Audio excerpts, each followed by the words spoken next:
अब तो इतने मारने की धमकियां, इतना गुंडागर्दी, बंदूक का फोटो, रिवॉल्वर का फोटो, बहुत सारी चीजें व्हाट्सएप के जरिए आ रहा है। गालियां का मतलब अंबार लगा हुआ है। दोस्तों आप देख ही रहे होंगे कि अभी फिलहाल अश्लील गाने गाने वालों और मगहिया जवान के बीच इस बढ़ते विवाद में एकदम कांटे की टक्कर चल रही है। एकदम एक दूसरे को गलत बताने के में लगे हुए हैं।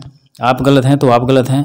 लेकिन एक बात तो वाकई माननी पड़ेगी कि आज सच में मगहिया जवान ने अश्लील गीत गाने वालों को पूरा तरह से हिला कर रख दिया है।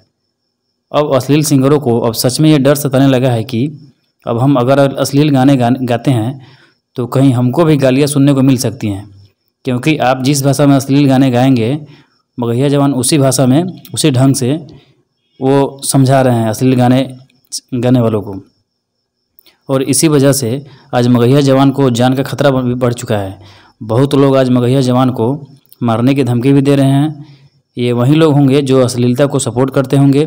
मगहिया जवान ने खुद बताया है कि मुझे भर भर के गालियाँ और धमकियाँ मिल रही है। दोस्तों अब आप ही बताइए कि अश्लीलता का विरोध करना क्या गलत है? मानते हैं कि गालियाँ देना अच्छी बात नहीं है, लेकिन जो जिस भाषा में समझे उसी भाषा में समझाना बहुत अच्छी बात है।